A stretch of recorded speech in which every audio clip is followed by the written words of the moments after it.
Vamos a compartir la pantalla. Muy bien. Perfecto. Muy bien. Hoy día nos corresponde ver Hechos 3 del 21 al 26. Son 6 versículos que vamos a analizar hoy día. No sin antes echarle una miradita a lo que vimos la semana pasada para que vayamos viendo lo que podría llamarse la regularidad del contexto o regularidad contextual. ¿Qué quiere decir eso? Tenemos que ser capaces de advertir en el texto bíblico cuando la acción salta de un lugar a otro, de un espacio geográfico a otro, o de una acción a otra, ¿me entienden? Por lo tanto, todo lo que estamos viendo en el capítulo 3 responde a esta situación que vive Juan y Pedro respecto de la sanación de que habían hecho objeto a un hombre lisiado que estaba en una de las puertas del templo, que era la Hermosa. Toda esta acción se desarrolla en este contexto. Tenemos que ser bien agudos cuando de pronto estemos estudiando la palabra, de saber cuándo comienza una acción, cuándo termina otra acción, cuándo hay cambio de los interlocutores, de quienes están interviniendo en la acción y en el hecho que describe la Escritura. Por lo tanto, vamos a echar una miradita, ¿cierto?, al texto de la semana pasada, de tal manera que recordemos dónde estamos. Hechos 3, del 11 al 20, dice: mientras el lisiado que había sido sanado no soltaba a Pedro ni a Juan, todo el pueblo fue al pórtico de Salomón y sin salir de su asombro se acercó a ellos. Cuando Pedro los vio, le dijo: varones israelitas, ¿qué es lo que les asombra? ¿Por qué nos ven como si por nuestro poder o piedad hubiésemos hecho que este hombre camine? El Dios de Abraham, de Isaac y de Jacob, que es el Dios de nuestros antepasados, ha glorificado a su Hijo Jesús, a quien ustedes entregaron y negaron delante de Pilato, cuando éste ya había resuelto ponerlo en libertad. Pero ustedes negaron al santo y justo y pidieron que se le entregara un homicida. Fue así como mataron al autor de la vida, a quien Dios resucitó a los muertos. De eso nosotros somos testigos. Este es un hecho sumamente vital y que está muy recurrentemente presentado en el mensaje de los apóstoles y particularmente en el mensaje de Pedro, la resurrección de Cristo. Y por la fe en su nombre, a este hombre que ustedes ven y conocen, Dios lo ha restablecido por la fe en Jesús. Dios lo ha sanado completamente en presencia de ustedes. Hermanos, yo sé que tanto ustedes como sus gobernantes lo negaron por ignorancia, refiriéndose sin lugar a dudas a Cristo. Pero Dios cumplió de esta manera lo que ya había anunciado por medio de todos sus profetas, es decir, que su Cristo tenía que padecer. Por lo tanto, arrepiéntanse y vuélvanse a Dios para que sus pecados les sean perdonados y Dios haga venir sobre ustedes tiempos de alivio y les envíe a Cristo Jesús, que ya les fue anunciado. Entonces, aquí tenemos varias acciones que ocurren en esta parte del texto, ¿cierto? Se produce la sanación de este hombre lisiado, que dice el texto anterior a este pasaje, ¿cierto? Del 1 al 19, del 3 del 1 al 19, me parece, sí, cuando ellos van a la oración, ¿cierto? A la una de las 3 oraciones que los judíos tenían por costumbre llevar a cabo. Y este hombre recibe una sanidad, la gente se agolpa a mirar qué es lo que había ocurrido, sin lugar a dudas hay una batahola se produce, ¿cierto? Porque todos están viendo, y no solo están viendo ahí, más adelante lo vamos a ver, la gente común y corriente que iba al templo a la hora de la oración, sino que también encontramos ahí a los sacerdotes, saduceos, fariseos, a los escribas, a los miembros del Sanedrín. Por lo tanto, es un hecho que expone públicamente tanto a Pedro como a Juan. Juan estaba calladito, ¿cierto? Era probablemente mucho más joven que Pedro, y Pedro es el que toma el liderazgo en toda esta acción. Entonces, si tenemos que hacer un... Ustedes ven el título que está en verde arriba, ¿cierto? Sí, ¿Qué Sí, dice el título, sí, Marlene? resumen de lo tratado. Muy bien, porque aquí tengo una winchita que lo tapa y no sé cómo sacarla. Dice, el capítulo 3 del 11 al 20 del libro de los Hechos del Nuevo Testamento es un relato de la curación milagrosa de un hombre lisiado por parte de Pedro y Juan en el templo, El pasaje comienza con Pedro y Juan subiendo al templo para orar, cuando se encuentran con un hombre lisiado de nacimiento que pedía limosnas. Marlene, por favor. El hombre les pide limosna, pero Pedro le dice que no tiene plata ni oro. En cambio, Pedro, lleno del Espíritu Santo, le dice al hombre lisiado, en el nombre de Jesucristo de Nazaret, levántate y anda. Pedro toma al hombre de la mano y lo levanta, y al instante sus pies y tobillos son fortalecidos. Es decir, Mónica, por favor. Pedro aprovecha la oportunidad para predicar a la multitud, explicando que la sanidad del lisiado fue realizada por el poder de Jesús. Pedro insta a la multitud al arrepentimiento y al creer en Jesús como el Mesías prometido. Pedro también explica... ¿Ah? Dele nomás, perdón, me metí yo. Perdón. Ya. Pedro también explica que la curación del lisiado es una señal del poder de Dios y que Jesús ha sido enviado para bendecir a la humanidad. Importante ¿Sigo? todo que lo entendamos. Hay dos cosas importantes, ¿cierto? El hecho de la sanación del milagro, que es algo extraordinario, sin lugar a dudas, que está por sobre la lógica de las leyes naturales. Estamos viendo un hombre que es levantado del suelo, donde probablemente se arrastraba sin poder ser autovalente, y eso evidentemente que causa un asombro en las personas que están viendo este hecho. Pero el hecho pasa a un segundo plano cuando Pedro les explica, primero, que él no fue el que hizo el milagro lo hizo Cristo. Y lo segundo, el milagro acompaña un mensaje. Esto es lo importante, es decir, los milagros tenían la función de captar la atención de las personas, de que ellas supieran que eran visitadas por Dios y que venía un mensaje, ¿verdad? Que era lo que finalmente era lo trascendente, el llamado al arrepentimiento, el llamado a ese cambio de vida y aceptar a Cristo como el Mesías prometido. Por lo tanto, capítulo 4, Paulina, por favor, ¿alcanza a ver? Sí. Este pasaje es significativo por varias razones. En primer lugar, muestra el poder de la fe y la importancia de creer en Jesús como el Mesías. En segundo lugar, destaca la importancia de la predicación y la evangelización en la expansión del cristianismo. En tercer lugar, muestra cómo los milagros pueden ser una forma de demostrar el poder de Dios y atraer a las personas a la fe. Por lo tanto, el milagro no es lo relevante, aunque reviste una importancia trascendente por lo espectacular, sin lugar a dudas. Pero lo que viene entonces es el llamado de atención que hace Pedro, el mensaje. Por lo tanto, el milagro ocupa una segunda posición, se releva, se deja a un lado, porque lo importante es un llamado al arrepentimiento. Y eso lo tratamos la semana pasada, me parece, la importancia del arrepentimiento. ¿Cuántas veces tenemos que arrepentirnos? Todas las veces que sea necesario. ¿Cuántas veces tenemos que pedir perdón al Señor? Todas las veces que sea necesario.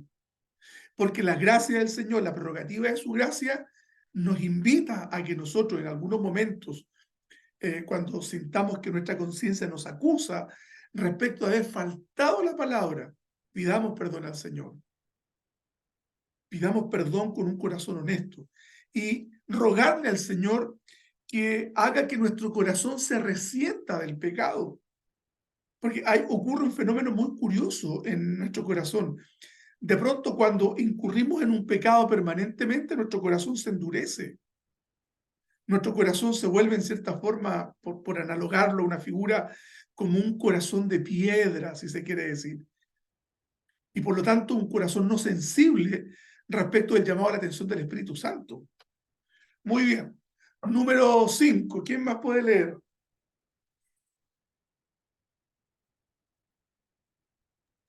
Yo más. Normelis, por favor. Ya. Además, este pasaje también es importante en el contexto del libro de los Hechos, ya que muestra cómo los apóstoles continuaron la obra de Jesús después de su muerte y resurrección. La curación del hombre lisiado es una señal del poder de Dios y de la presencia continua de Jesús en la vida de los creyentes. Y eso Pedro lo deja muy claro en su exposición, ¿cierto? Este hombre no ha sido sanado por obra milagrosa de nosotros, sino que fue la fe en Cristo, quienes ustedes negaron y mataron. Y esa frase a mí me impacta mucho cuando Pedro les dice, y mataron al autor de la vida. O sea, en buenas cuentas, las criaturas llevando a la cruz al Creador. Es así de terrible. Y ahí les quise compartir unas pequeñas escenas, ¿cierto? Unas figuras de cómo probablemente pudo haber sido este hecho tan portentoso de levántate y anda, ese despliegue formidable del poder del Señor, cómo sana a una persona herida o socialmente, una persona con profundas necesidades físicas, una persona con profundas necesidades también corporales, ¿cierto? De sustento, un hombre que tenía que pedir limosna, ¿cierto? Para subsistir. Y esto también, hermanos y hermanas, nos invita un poco también a ser generosos. Siempre es importante que un cristiano sea generoso. ¿Con quiénes? ¿Con los miembros de la iglesia? No necesariamente. La generosidad tiene que ser desplegada en favor de aquellos que lo necesiten, sean parte o no de nuestra comunidad de creyentes, es decir, de la iglesia. ¿Amén? Perfecto. ¿Cuáles son los aspectos contextuales en que se desarrolla el capítulo 3? Bueno, el contexto histórico en el que ocurre la curación del lisiado es en el capítulo 3 de los Hechos, ¿cierto? En el Nuevo Testamento, es el periodo posterior a la ascensión de Cristo y el comienzo de la predicación de los apóstoles. A continuación vamos a presentar algunos elementos relevantes. Número 1, tiempo después de la ascensión de Cristo. ¿Qué es la ascensión, Emma? Pregunto, ¿qué es la ascensión? Porque yo lo menciono y puede que algunos de ustedes quizás no sepan lo que significa esto. Hermana Emma, ¿qué es la ascensión? Cuando Jesús resucitó y subió, hablando con palabras más, subió al cielo. Ascendió, muy bien, de ascender, ¿cierto? Entonces, el capítulo 3 de los Hechos tiene lugar después de la ascensión de Cristo al cielo, cuando los discípulos recibieron el poder del Espíritu Santo en el día de Pentecostés. Los apóstoles, incluyendo a Pedro y Juan, comenzaron a predicar y a, evidentemente, a hacer milagros en el nombre de Jesús. Esto es importante. Estamos en ese contexto todavía. ¿Se imaginan que no? Para que sepan, no hemos cambiado de escenario. Todo esto deviene de ese momento. Número 2, el templo en Jerusalén. La historia de la curación del lisiado tiene lugar en el templo de Jerusalén. El templo era el lugar central de la adoración y el culto para los judíos y era frecuentado permanentemente por personas, por creyentes, conversos a la fe judía incluso, para orar y también ofrecer sacrificios. Tenemos también el concepto de la expectativa del Mesías. En ese momento muchos judíos esperaban la venida del Mesías y hasta el día de hoy lo esperan, que para que se diera cumplimiento de las profecías del Antiguo Testamento, los seguidores de Jesús creían firmemente que Cristo era el Mesías y predicaban a este como el Mesías prometido sobre su vida, sobre su muerte y evidentemente también sobre su resurrección. No olvidemos que la resurrección es un elemento vital de la predicación apostólica. No olvidemos eso, que la resurrección de Cristo constituye un hecho esencial de la fe, algo que no podemos cambiar, es decir, negociar bajo ningún punto de vista. Otro elemento importante es el poder del Espíritu Santo. Después de recibir el Espíritu Santo en Pentecostés, los apóstoles fueron capacitados para realizar milagros, para predicar con autoridad, y la curación del lisiado fue un ejemplo de este despliegue formidable del Espíritu Santo en acción. ¿Cuál es la respuesta de la multitud? La curación del lisiado causó asombro, ya lo hemos visto, y admiración entre la multitud que presencia el milagro. Esto brindó una oportunidad para que Pedro predicara y llamara a esta multitud al arrepentimiento y a creer en Jesús como el Mesías. Entonces, hay como tres cosas importantes en esta predicación, en todo el capítulo 3. Primero, se reivindica a Cristo como Mesías. Segundo, la resurrección de Cristo, que esto es importante, es decir, la muerte y resurrección de Cristo. Y el tercer elemento es el llamado al arrepentimiento. Hermanos, no podemos tener una iglesia sentimental que no llame al arrepentimiento y crea que podemos recepcionar personas para que estos vivan como quieran sin que medie el arrepentimiento. El arrepentimiento es un elemento vital del testimonio cristiano. Muy bien, eso fue como un recuento de lo que habíamos ya tratado. Entonces vamos a Hechos 3 del 21 al 26, lo que nos corresponde hoy día a abordar. Y voy a pedirle a mi hermana Mónica si me puede ayudar con la lectura, por favor. Amén. Amén. Hechos 3, 21 al 26. Es necesario que el cielo reciba a Jesús hasta el momento en que todas las cosas sean restauradas, lo cual Dios ya ha anunciado desde los tiempos antiguos por medio de sus santos profetas.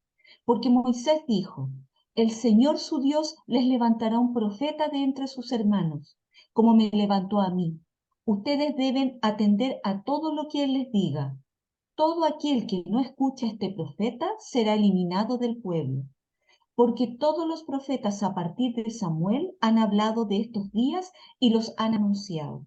Ustedes son los descendientes de los profetas, son herederos del pacto que Dios hizo con nuestros antepasados, cuando le prometió a Abraham: en tu simiente serán bendecidas todas las naciones de la tierra. Cuando Dios resucitó a su Hijo, en primer lugar lo envió a ustedes para bendecirlos y para que cada uno de ustedes se convierta de su maldad. ¿Se fijan que el llamado de atención de Pedro es duro en muchos aspectos, pero en otros aspectos también es muy dulce? Es decir, les enrostra su pecado, los hace saber culpables, pero hay un ofrecimiento generoso de perdón. O sea, escúcheme, está extendiendo la posibilidad y la promesa de perdón a quienes habían levantado sus puños condenando a Cristo a la muerte. ¿Se fijan? Entonces, Dios es tan generoso, dice el verso 26, cuando Dios resucitó a Cristo, en primer lugar, lo envió a ustedes para bendecirlos. ¿Y qué objeto tenía eso? Para que cada uno de ustedes se convierta en su maldad. Primero, acepta que en los corazones de quienes estaban oyendo este mensaje hay maldad. Nosotros no creemos en ese humanismo optimista que señala que el hombre es bueno y es la sociedad que lo pervierte. No, nosotros creemos que la corrupción del ser humano viene desde su etapa más inicial de la vida, ¿verdad? Entonces aquí hay varios aspectos importantes que vamos a tratar hoy día. Verso 21 dice el texto: es necesario que el cielo reciba a Jesús hasta el momento en que todas las cosas sean restauradas, lo cual Dios ya ha anunciado desde los tiempos antiguos por medio de sus santos profetas. El número uno acá entonces, una observación: la restauración de todas las cosas nos hace saber el hecho de que la historia tendrá un fin. Esto, hermanos, implica la segunda venida de Cristo, el juicio final y la derrota definitiva del reinado del pecado. Y esto es un énfasis importante que nosotros también debemos hacernos a nosotros mismos, compartirlo con los hermanos y aquellos que no conocen al Señor. Va a haber un día de juicio.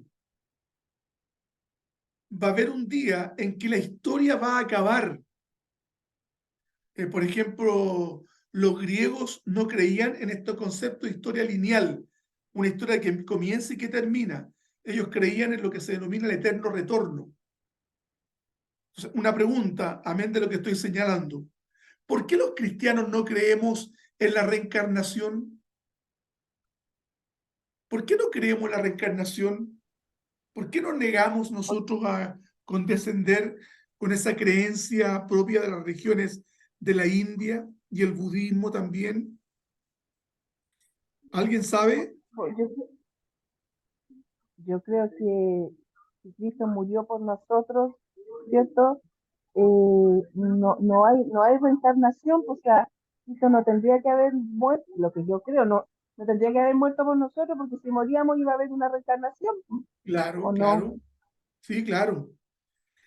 La idea de Ah, la reencarnación no implica, Pati, al tiro, mira, la idea de la reencarnación no implica juicio, porque tú te estás eternamente reencarnándote hasta, por ejemplo, llegar al estado del nirvana o del moksha o mosca, como se llama en el budismo, eh, en que tú eres uno con el universo y con Brahma, dice la religión hindú.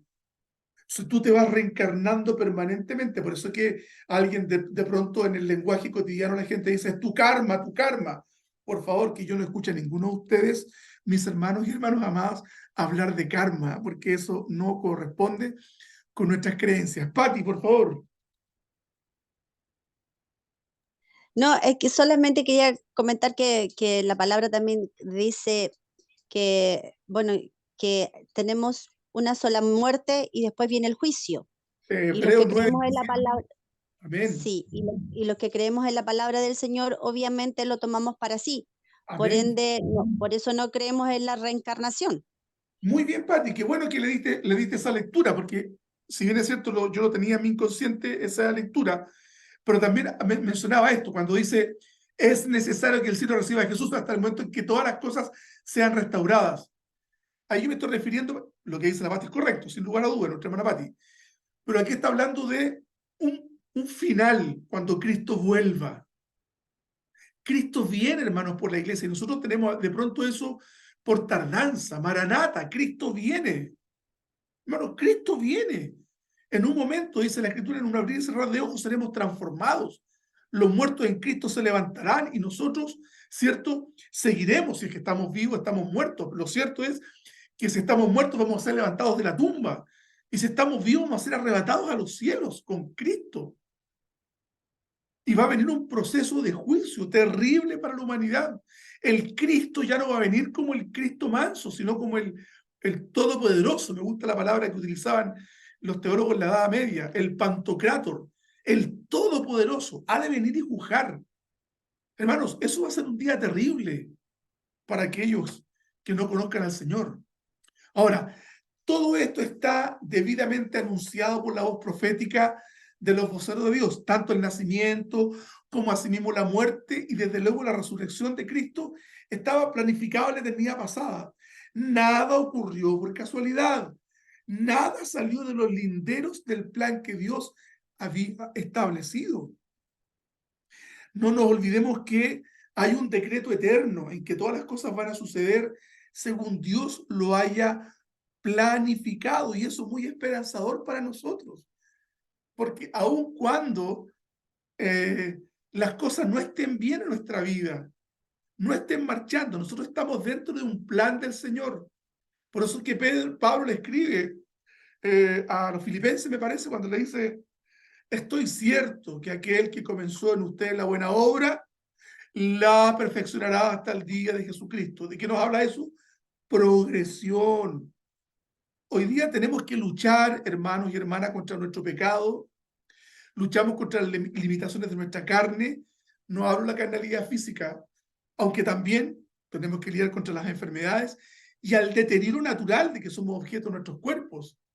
Pero llegará un momento en que la muerte va a ser sorbida, vencida, y vamos a estar con Cristo una eternidad. Aleluya. Bendito sea el Señor. Hermana Paulina, el punto 3.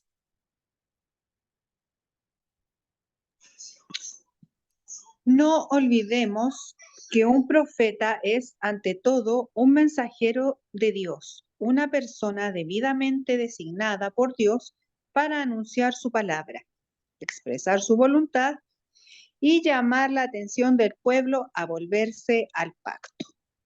Ese era el predicamento de los profetas, ¿cierto? Ese era el predicamento de los profetas.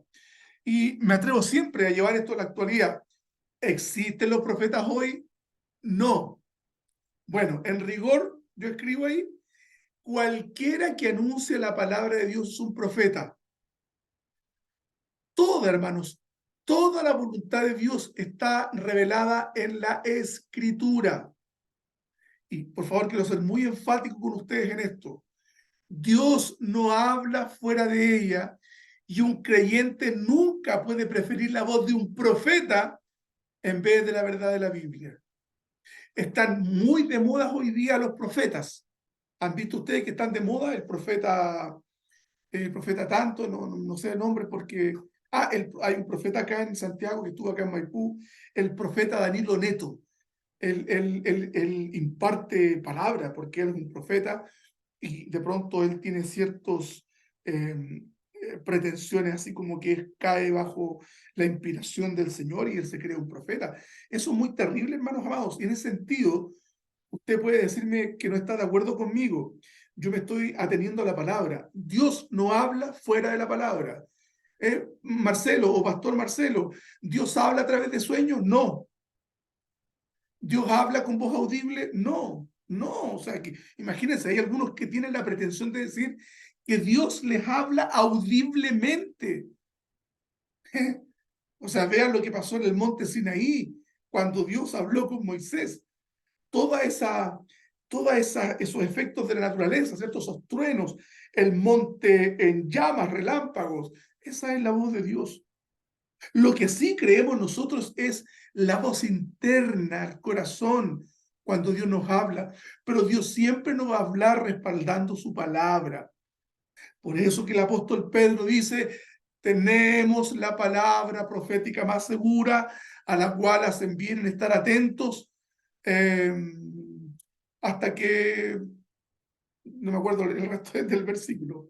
En fin, y ahí tenemos a un profeta. El profeta de Dios era el hombre que llamaba al arrepentimiento al pueblo, ¿cierto? Como Isaías, como Jeremías, como Ezequiel, como Daniel, a los profetas menores, ¿cierto? Como Sofonías, como Malaquías, como Jonás, como Nahum, como Oseas, como Joel. Recuerden que la escritura hace una distinción, o sea, el estudio de la Biblia hace una distinción entre profetas mayores y profetas menores. Eso lo hemos visto en otra oportunidad. Entonces, el profeta no necesariamente es un profeta que predice el futuro. Eso se llamaría profetas vatídicos, que vaticinan lo que está por venir. Hay muchos de pronto que también en algún momento han profetizado catástrofes y cosas así. No les crean, hermanos, son falsos profetas. El profeta lo primero que hace es predicar la palabra del Señor. Eso es lo que hace un buen profeta. Verso 22 y 23. Hermana Marlene, ¿está por ahí o no? ¿Sí? Ya. Porque Moisés dijo, el Señor su Dios les levantará un profeta de entre sus hermanos, como me levantó a mí. Ustedes deben atender a todo lo que él les diga. Todo aquel que no escucha a ese profeta será eliminado del pueblo. Lo que está citando acá Pedro son las palabras de Moisés. ¿Por qué? Porque los judíos tenían muy en alta estima a Moisés. Apreciaban sobremanera su condición de profeta, pero Cristo es el profeta por excelencia. Todos quienes vinieron antes de Cristo eran en realidad precursores de quien traería la voz, no la vez, la voz de Dios mismo visitando al mundo. ¿Me explico? Recuerden que Cristo tiene 3 oficios. ¿Quién se acuerda cuáles son los oficios de Cristo? En algún momento yo se los he enseñado. ¿Quién se acuerda cuáles son los oficios de Cristo? ¿Aló?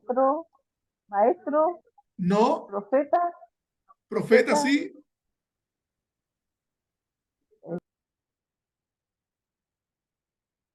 ¿Quién se acuerda? Naile, hermano Crosby, ¿cuáles son? Rey, sacerdote y profeta. Aleluya, rey, sacerdote y profeta, por excelencia, ¿cierto?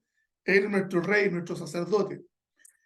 Los judíos, a lo largo de la historia, nunca o rara vez prestaban atención a las advertencias de los profetas.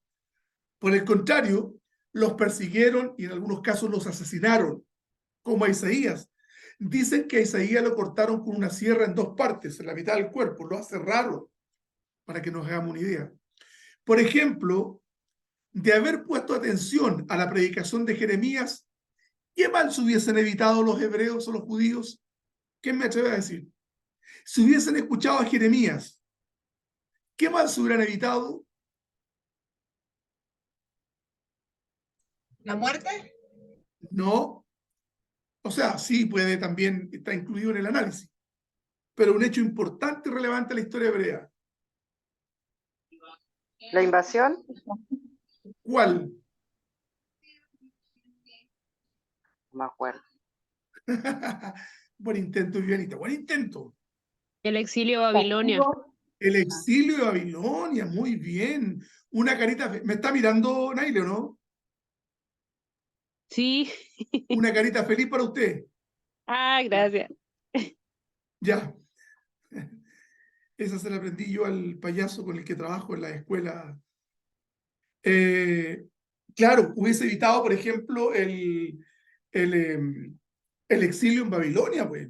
La invasión, como mencionaba Vivi, de los babilonios del año 586, 606, y siempre se me olvida la tercera fecha, porque fueron 3 arremetidas militares de los babilonios en contra de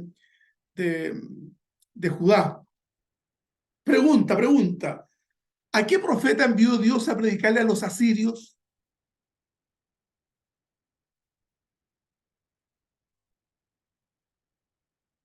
Es una de las historias más famosas del Antiguo Testamento. No, Jonás. Jonás, muy bien. Jonás para misericordia, pero después envía a otro profeta para juicio. A ver, sorpréndanme. Porque con Jonás hay un llamado al arrepentimiento, pero Asiria igual es destruida. Y después, 150 años después, envía a otro profeta. No, eso quizás es más a Nahum, el profeta Nahum. Muy bien.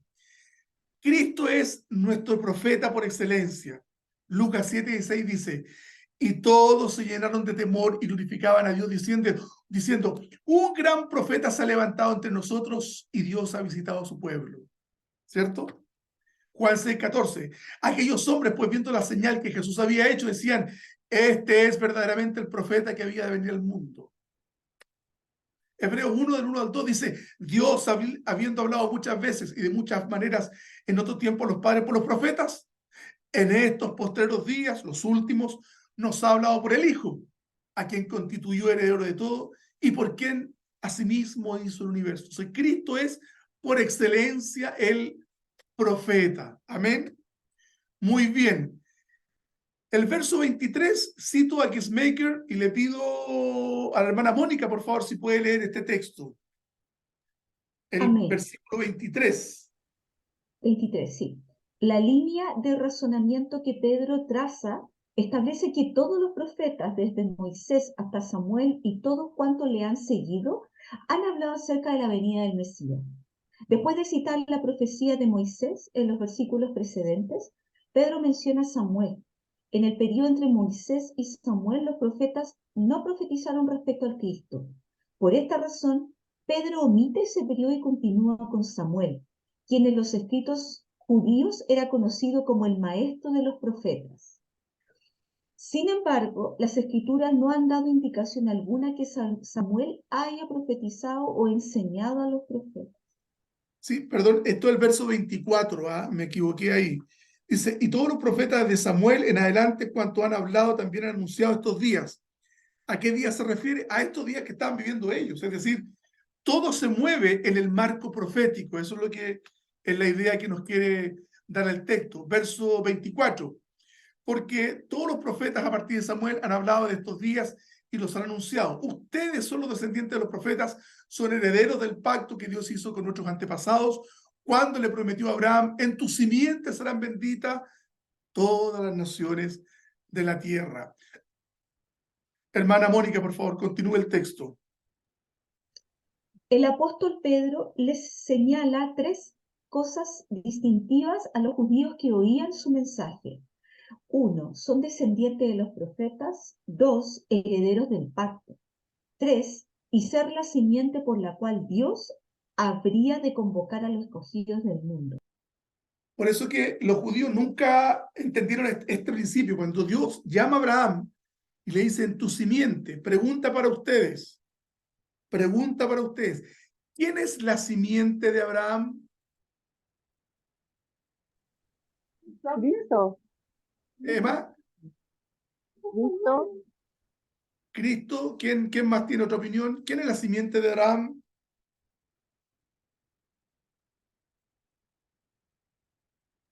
¿Jerusalén, pastor? ¿Perdón? ¿Jerusalén? No. Por eso es que Pablo dice en Gálatas, no dice en tus simientes, sino que en tu simiente. ¿Quién es la simiente de Abraham? Bueno, ¿El lo hijo? dice la Emma. ¿Perdón, Vivi? ¿Vivi? Israel. No, nada, tío, se equivoqué. Ya, Cristo. Cristo es la simiente de Abraham. No debemos olvidar que la relación de Abraham con el pueblo de Israel era una relación de pacto. Un pacto establecido entre el patriarca y Dios. Un pacto que beneficiaba a una parte concediéndole beneficios sobre la base de la fidelidad de Dios, no de la fidelidad del pueblo. Esto es lo hermoso. Esto es lo hermoso. Dios es fiel a sí mismo. Dice la Escritura que no pudiendo jurar por alguien mayor, dice, juró por sí mismo. Por lo tanto, hermanos amados, esto es un elemento súper importante para que nosotros enfrentemos nuestra vida, la vida que de pronto nos toca enfrentar, las angustias de la vida, ¿cierto? Dios es fiel. Dios es fiel. Y nunca nos va a abandonar. Nunca nos va a abandonar. En medio de tus angustias, Dios es fiel. En medio de tus quebrantos, Dios es fiel. En medio de tus dudas, Dios es fiel. En medio de tus tempestades, Dios es fiel. En medio de tus enfermedades, Dios es fiel. En medio de tus soledades, Dios es fiel. En medio de tus pruebas, Dios es fiel. En medio de tu llanto, Dios es fiel. En medio de tu alegría, Dios es fiel. En medio de todas las aflicciones que tengas que enfrentar, Dios es fiel, Dios está contigo. No lo olvidemos eso, en la relación de pacto. ¿Y por qué Dios eligió a Israel? Deuteronomio 7, verso 6, y lee mi hermana Paulina, por favor.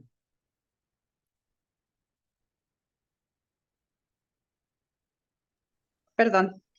¿Sí? Tú eres un pueblo santo para el Señor, tu Dios. El Señor, tu Dios, te ha escogido para que tú le seas un pueblo especial, por encima de todos los pueblos que están sobre la tierra. El Señor los quiere y los ha escogido no porque ustedes sean más numerosos que todos los pueblos, pues ustedes eran el pueblo más insignificante de todos, sino porque el Señor los ama y porque quiso cumplir el juramento que les hizo a sus padres. Por eso el Señor los ha sacado con mano poderosa, por eso los ha rescatado de la esclavitud y del poder del faraón, el rey de Egipto. Una pregunta capciosa, una pregunta tramposa. ¿Están listos? ¿Sí? Contextualmente, de acuerdo a la historia, este es un mensaje para el pueblo de Israel. Pero ¿para quién más es un mensaje cuando el Señor dice, Dios te ha escogido para que le seas un pueblo especial por encima de todos los pueblos? El Señor los quiere y los ha escogido, sino porque el Señor los ama. ¿A quién le está diciendo todo eso? También Sí. ¿Los gentiles? Nosotros. ¿A sus escogidos? A ¿Pero quiénes son nosotros. sus escogidos? ¿Dónde están convocados sus escogidos? En su iglesia. Muy bien, en la iglesia. Entonces, eso es lo que nuestra teología nos ayuda a entender, que nosotros miramos el Antiguo Testamento a la luz de Cristo y a la luz del pacto. Amén. No vamos a profundizar sobre eso porque no tenemos mucho tiempo. Nuestro enfoque teológico es pactual. Quise yo hacer una pequeña reseña de esto. La teología del pacto es un enfoque bíblico que se enfoca en el estudio de los pactos que hizo Dios con sus escogidos a lo largo de la historia y cómo estos pactos se relacionan con la obra de la salvación de Dios en Cristo Jesús. Número 1, la teología del pacto. Yo estoy tomando el elemento del pacto para que reforcemos este elemento que es propio de nosotros los presbiterianos. La teología del pacto se enfoca en los pactos bíblicos. Por favor, hermana Nail, ¿alcanza a ver para que me lea el punto número 1? El punto número 1, sí. En la teología del pacto se enfoca en los pactos bíblicos. La teología del pacto se enfoca en el estudio de los pactos que Dios hizo con sus escogidos a lo largo de la historia, incluyendo el pacto de obras, el pacto de gracia y el pacto de redención, entre otros. Cuando digo otros es porque hay ciertas administraciones del pacto. Bueno, ¿todos los evangélicos tienen este enfoque teológico? No, en algún momento se los enseñé. Las iglesias evangélicas por lo general son dispensacionalistas. Nosotros somos pactuales. Nosotros creemos que Dios ha entendido con la humanidad escogida a través de pactos. Y se reconocen 3 pactos: el pacto de obras, el pacto de gracia y el pacto de redención. Solamente voy a preguntar, no es necesario que se acuerden, pero si alguien se acordara, por si acaso, ¿dónde queda establecido el pacto de obras? Paulina, ¿se acuerda usted, Paulina? Ay, no, pastor. No se acuerda, ya. No me acuerdo. No se acuerda. ¿Quién se En el acuerda? Edén. En el Edén, ¿cierto? Porque era un pacto basado en las obras. Es decir, Dios le dice a Adán, haz esto y vivirás. Era una libertad probatoria. O sea, de todos los frutos de este puedes comer, pero de este árbol no. ¿Cierto? ¿Qué hubiera pasado si Adán no hubiese pecado?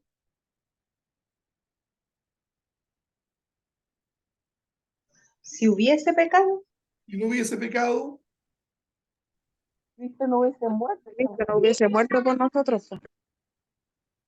uy, ahí se fueron al tiro, ahí la profunda. No, pero No, con respecto de Adán, pregunta, con respecto de Adán. No iba a necesitar gracia. Y no hubiese muerto nunca. Hubiese gozado de una relación especial con Dios. A causa de que el pacto de obra fue quebrantado, Dios tiene que establecer un pacto de gracia. ¿Y dónde se preparó todo esto? En un pacto de redención o pacto saluting en la eternidad. Por eso es que Jesucristo dice en un momento, yo he venido a hacer la obra de mi Padre. Yo he venido a hacer lo que mi Padre me pidió. ¿Por qué Cristo dice eso? Es porque hubo un cometido que se le asignó al Hijo. Esto es muy hermoso. Muy bien. Número 2, lo lee mi hermana Normelis. La teología del pacto es una visión integrada de la obra de Dios en las Escrituras. La teología del pacto provee una visión íntegra del obrar de Dios en Cristo Jesús en las Escrituras. Esta visión integrada se enfoca en cómo los pactos de Dios se relacionan con la obra de salvación de Dios en Cristo Jesús. Amén. Nosotros no miramos, por ejemplo, como, es lo que les preguntaba antes, nosotros no decimos, esto era para Israel y esto para la iglesia. Eso no es correcto. Todo lo que está en la Biblia es para la iglesia. Hay que hacer unas salvedades, ciertamente, respecto de ciertas ordenanzas que tenían una validez puntual, históricamente muy particular, ¿cierto? Pero el Antiguo Testamento, cuando Dios le habla a Israel, le habla a la iglesia. Son promesas para nosotros también, para la iglesia. Y este elemento es importante. Número 3, hermana Moniquita. Número 3. Ya. La teología del pacto no ve una distinción clara entre Israel y la iglesia. A diferencia del dispensacionalismo, la teología del pacto no ve una distinción clara entre Israel y la Iglesia, en cambio, ve una continuidad en el pueblo que Dios está salvando. ¿Se fijan? Por lo tanto, ¿dónde nació la iglesia? Pregunta para ustedes. ¿Dónde nació la iglesia? ¿En el Antiguo Testamento o en el Nuevo Testamento? De acuerdo a lo que hemos estudiado hasta ahora.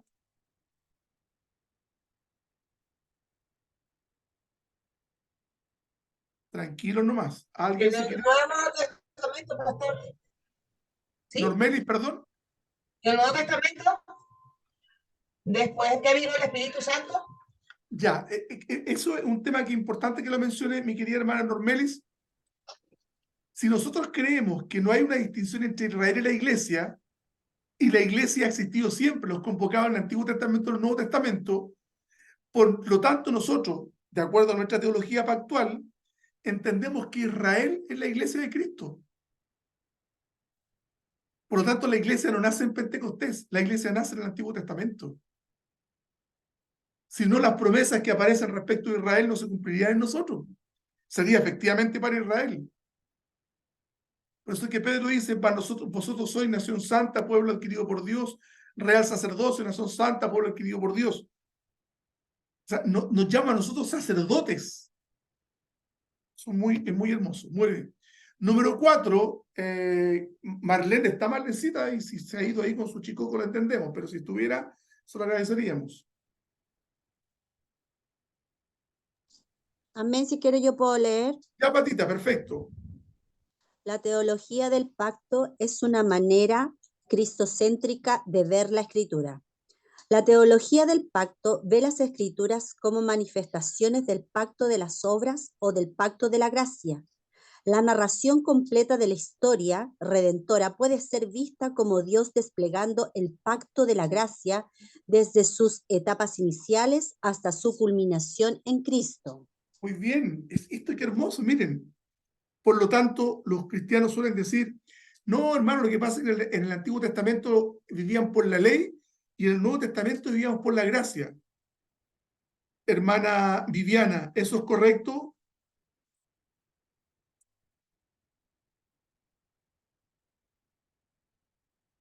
Ya no. Perdón, Hermana, perdón, es que no, tranquila. repítame, tío, por si es que no estaba viendo al Matrix, así que perdón. No, pero tranquila, no se preocupe, Vivianita, tranquila. Tranquilita, la entendemos. Hermana Paulina. Hermana Sí. Paulina, ¿es correcto cuando un cristiano dice que en el Antiguo Testamento nos guiamos por la ley y en el Nuevo Testamento por la gracia? ¿Es correcto eso cuando un evangélico dice eso? A la luz de lo que hemos estudiado siempre y lo que estamos replicando ahora. Siempre por gracia. Muy bien, siempre por gracia.